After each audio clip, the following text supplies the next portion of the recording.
What's up YouTube, Demi here with another build guide. This is going to be your standard, relatively expensive as fuck standard character using a dagger crit Reave build. This is without damage on full life being procced because I don't have damage on full life, but I'm just standing in hideout on a 5 link. I have 430k tooltip. Level 98 now on Spider Queen. This is my SCION Ascendant character, so this is Reave. You can also hot swap in Blade Flurry for bosses. Super quick glance of the skill tree, and I went Assassin for crit and power charges, and Slayer for the leech cull stuff. So I'm gonna do a quick Minotaur here, without using Blade Flurry, and we'll just run the map and talk about it. But yeah, the reason I made this is because I want to go stupidly fast for mapping. I went from level 97.3 today to 98 in about 8 hours, so that's really good. Didn't die a single time, did a bunch of maps. Mostly T16, T15s, a couple T13s trying to find a sweet spot for mapping, but I ended up settling on the higher tier maps. I'm using a ton of legacy gear and a ton of really expensive gear, so if you're looking for a budget version of this, I have a how to make any build budget video linked in the description below. You just like follow along with the concepts, right? If you had a good one-hander, say a 300 PDPS one-hander with a 1 or 2 stat physical added as X stat stick in your offhand, because we are dual wielding, you would effectively have the same style of character, it would just have a lot less damage, right?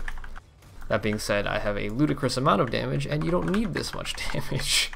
It's just not necessary at all. Like I have, I don't know what it was, like, yeah, 2.4, 2.5 mil tooltip standing in maps with fully buffs. It's fine, don't worry about it.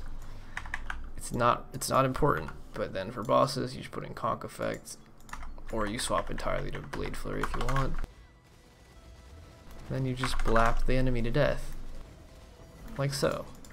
You did it. If you wanted to use Blade Flurry for bosses, which if you have lesser gear you will most likely need to do, you swap out Reave for Blade Flurry, you swap out Multi-Strike for Maim, you swap out AoE for Conk like we did before. So your Blade Flurry links are Blade Flurry, Maim, Wed, Melee Fizz, damage on full life, and Conk effect.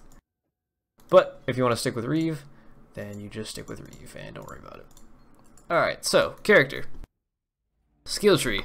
We talked about the ascendancies briefly, let's finish that. So, I didn't want to use Assassin's Mark on hit stuff, because I wanted to have these up all the time without having to invest into it.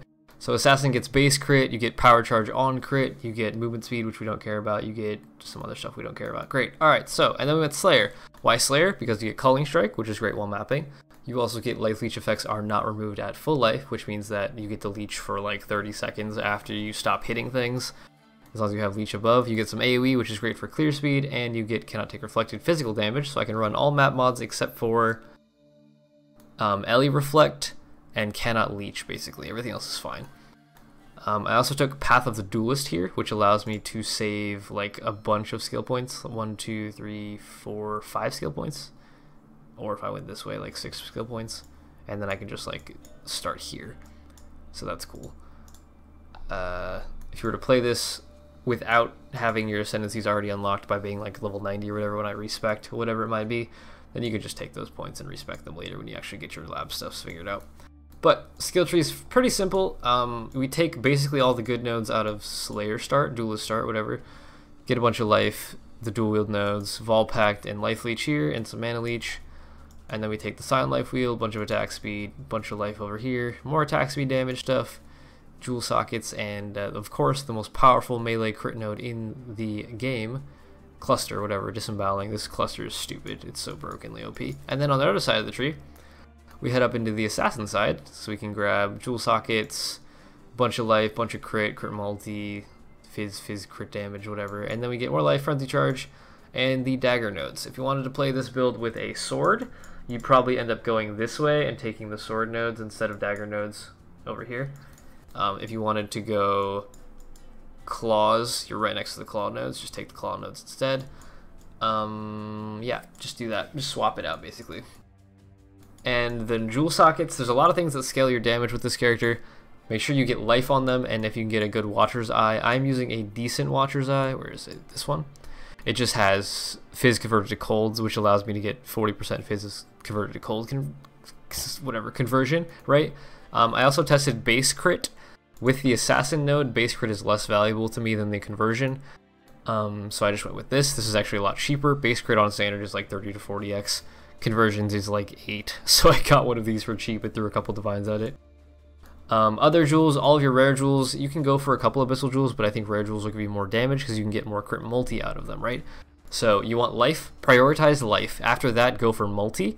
So you can get melee crit multi while dual wielding, global crit multi. You can get a lot of stuff for multi. I think there's another one that I don't remember. I think there's 4 total. But yeah, I have stuff like this. This is life triple damage. So life multi attack speed damage, right? This one is life double multi damage. This one is life multi double attack speed. This one is Watcher's Eye. This is life double attack speed damage. And this one is life double attack speed damage.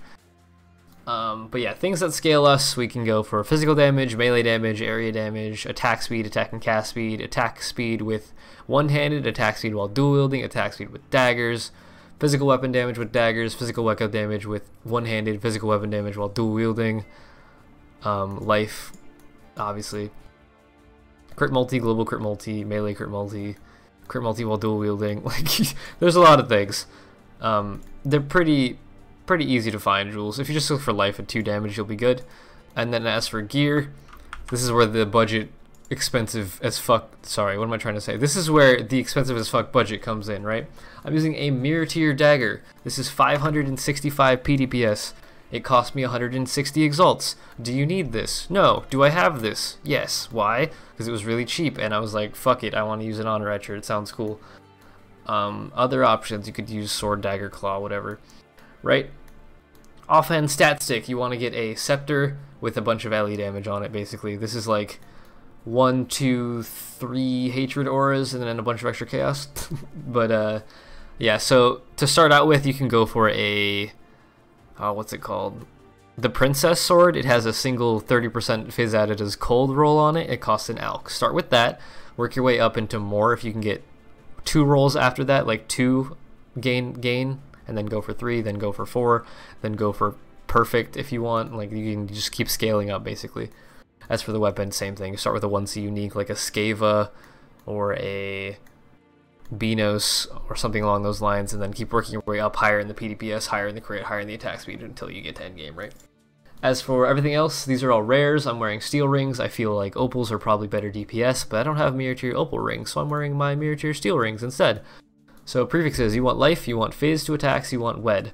Weapon elemental damage with attacks, whatever, right? Suffixes, get whatever resistances and stats you need. I actually have really bad hit chance on this character. I have 84% chance to hit without my golem. I think with my golem, it's like 86, if I remember right. Yeah. So get more accuracy than I have. If you could get 2 T1 accuracy rolls is probably enough. I only have 1. So that gives me 81 to 86, and then the next one will probably put me at about 90. You're going to shoot for 90, but anything above 80 is fine, honestly. Rings, yeah. Fizz, life, wed, and then stats, resist, whatever you need, right? Amulet. You want fizz, life, wed, or non-chaos as extra chaos, or fizz added as fire, fizz added as cold, fizz added as lightning with shaper mods. This is an elder amulet for the maximum life leech rate. Because I'm Slayer, it's kind of nice. You don't need that. You could just go for a life, fizz, crit multi, accuracy, whatever you want. Get a bunch of stats on here, basically. Belt, I'm using a Stygian with an Elder Stygian with life recovery rate. Life recovery rate is a multiplier to how fast you can leech.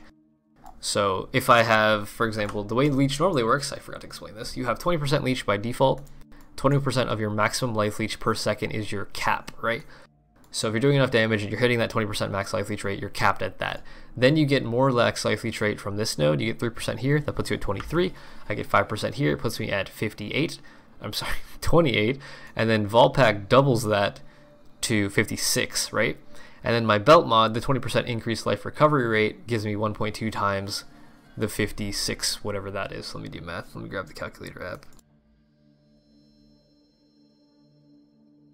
Okay, so that translates into me leeching 67.2% of my life leech per second. If you wanted to go full leech, you can come down here and take these 2 nodes. That'll give you another 6%. I think I did some weird math here. So if we do 20 plus 6 plus 5 plus 3 for all of those times 2 for Volpact, that'll be 68% times 1.2 from the belt.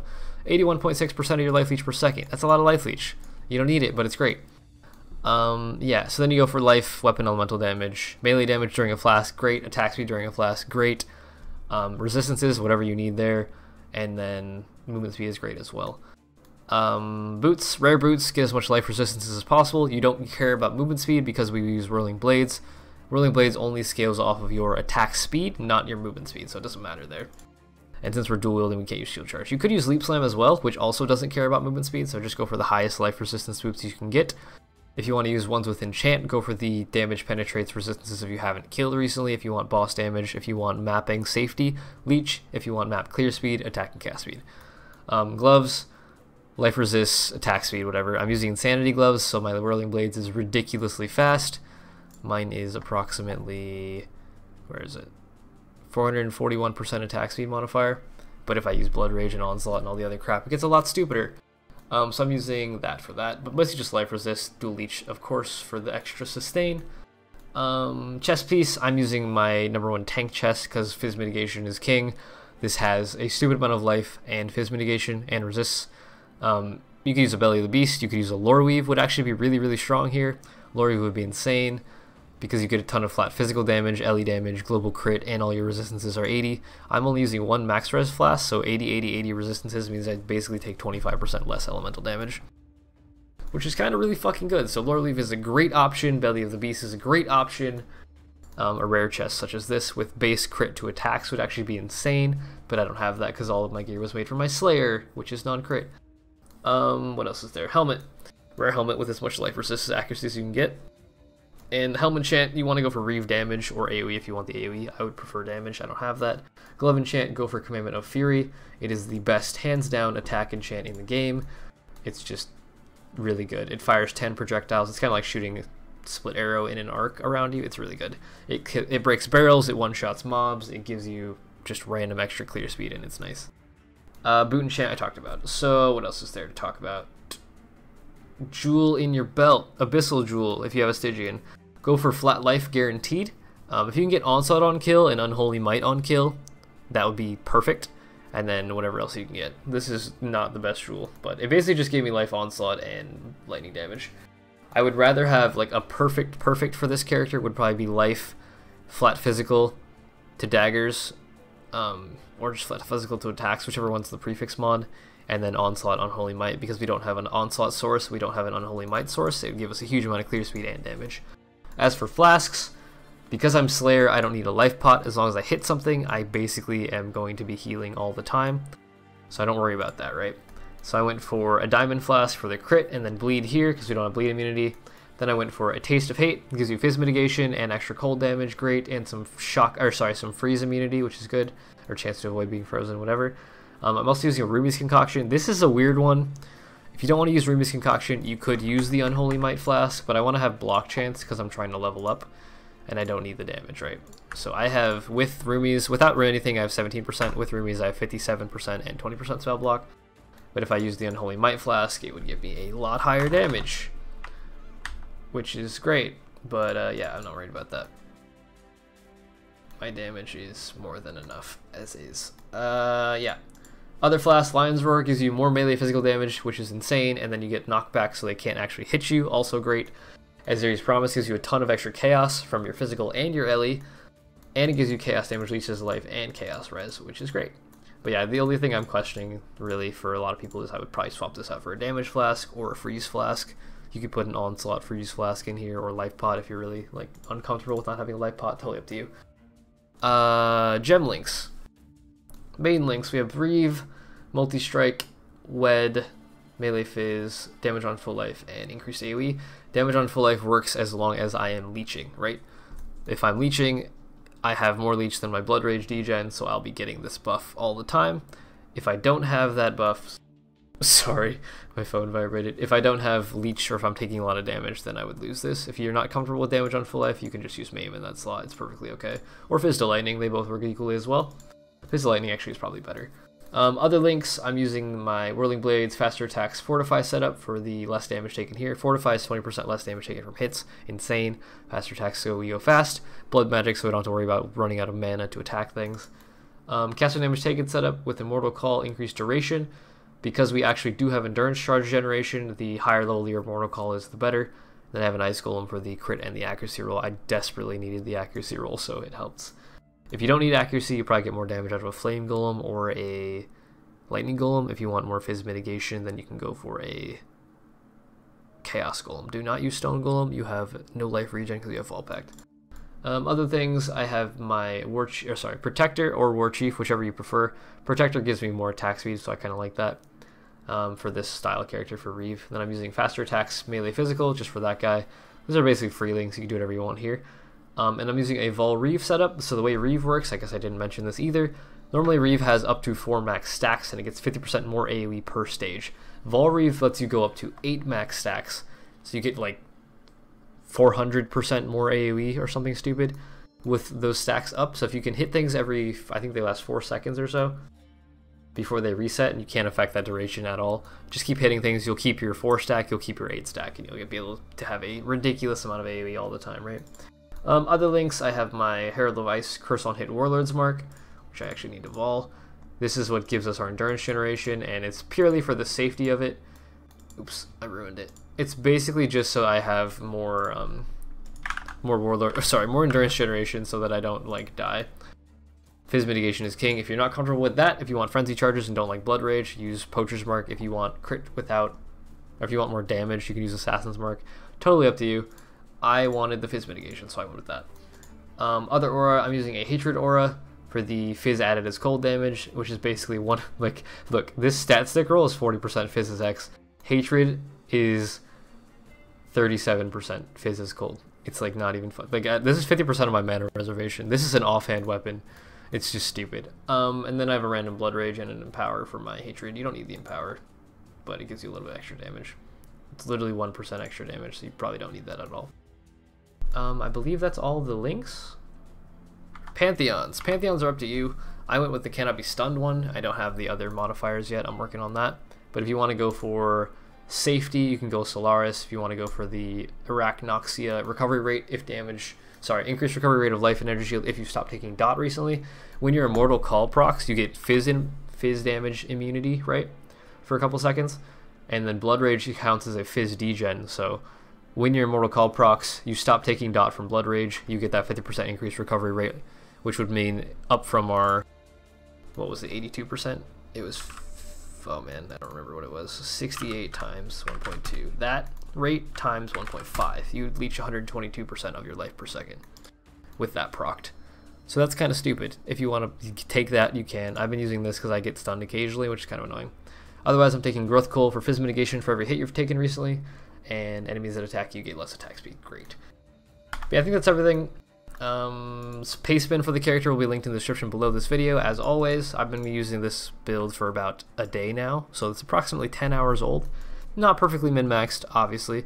I'm wearing some very high budget gear because I have it in my stash. But yeah, I hope you enjoyed the video. If you did, leave a like, leave a comment on what you want to see next. Follow me on Twitch if you want to see this sort of stuff live. If you want to support what I do, you can consider subscribing there, or you can subscribe on Patreon.